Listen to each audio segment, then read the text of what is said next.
Bonanza came on Sunday nights, right after Disney. We Fisher kids had to go to bed right after Disney. Bonanza came on at 8:30, remember? We had to go to bed, but that Bonanza music would come under our bedroom door. And it would lure us out.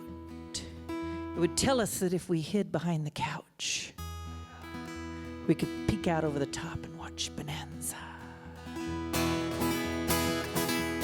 Why aren't there any women on Bonanza? 3 young guys and their dad seems a little strange.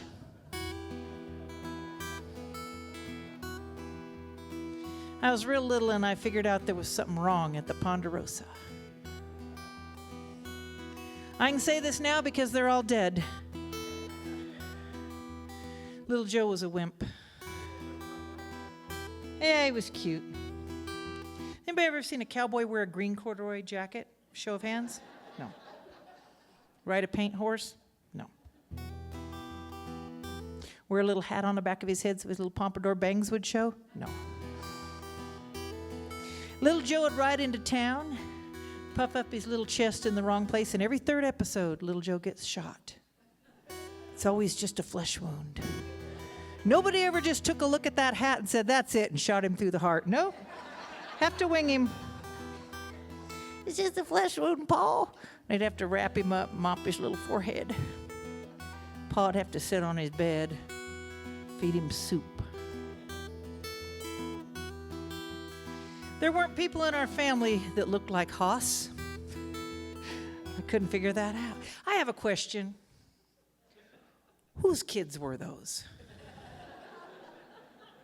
They didn't match anybody. Somebody said, oh, no, you don't understand. They're all Pa Cartwright's kids. All Ben Cartwright's kids, they had different mothers. Their mothers all died. And we could tell that Hoss's mother died in childbirth.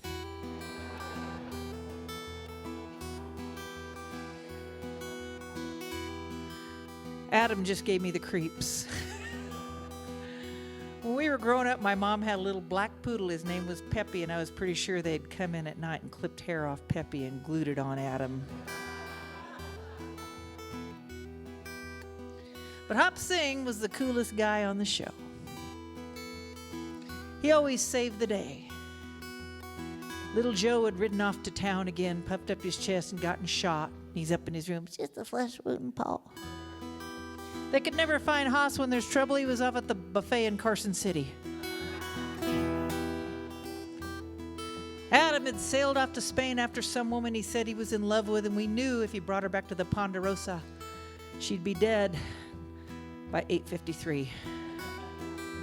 But Hop Sing would ring that dinner bell. Ding-a-ding-a-ding, dinner ready!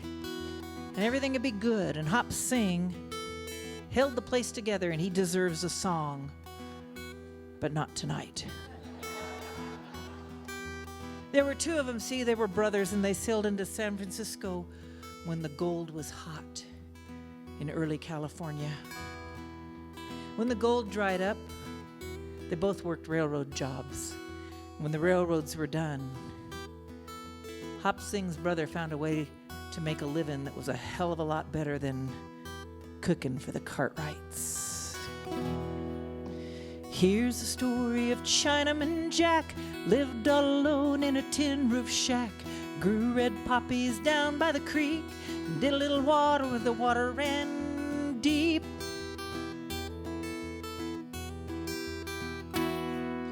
The boys went to see him when they got paid. They'd light up and sleep it off in the shade. See, $1 gold at the Chinaman shack. Bought a yellow smoke from Chinaman Jack. He'd go into town when the weather was nice, buy a little salt and a big sack of rice. Nod and smile, a $1 down. See, Jack never spent a lot of time in town. Sean Malone was a simple man, back like a bull and big strong hands. He could swing that hammer and drive that spike, where Jack was gentle and his touch was light. Well, Sean had a wife named Maggie Malone, a good little woman when her man was home.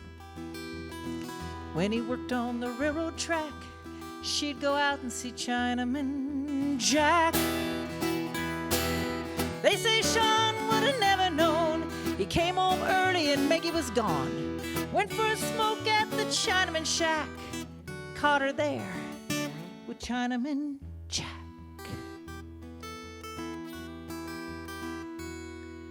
Well, Sean stood there looking big and dumb, and that gave Jack a little time to run. He hid in the woods till he saw him alone, walking back to town all alone.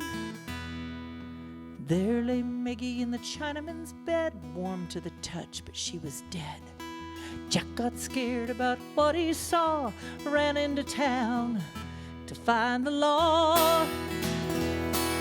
Malone had got to the lawman first, told him a lie, oh, he said the worst. They grabbed Jack at the lawman's door, tied his hands, threw him on the floor. Well, they said, man, who we gonna believe? Sean Malone or this heathen Chinese? Cut his pigtails short with a knife and hung him for killing the Irishman's wife.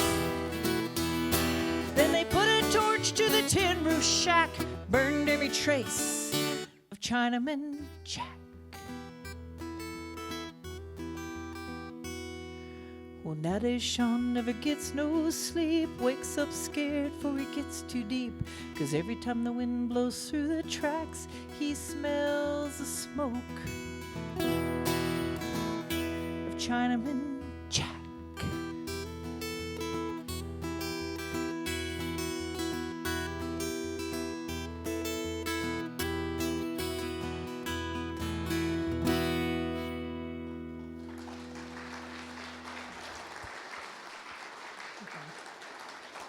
Thank you.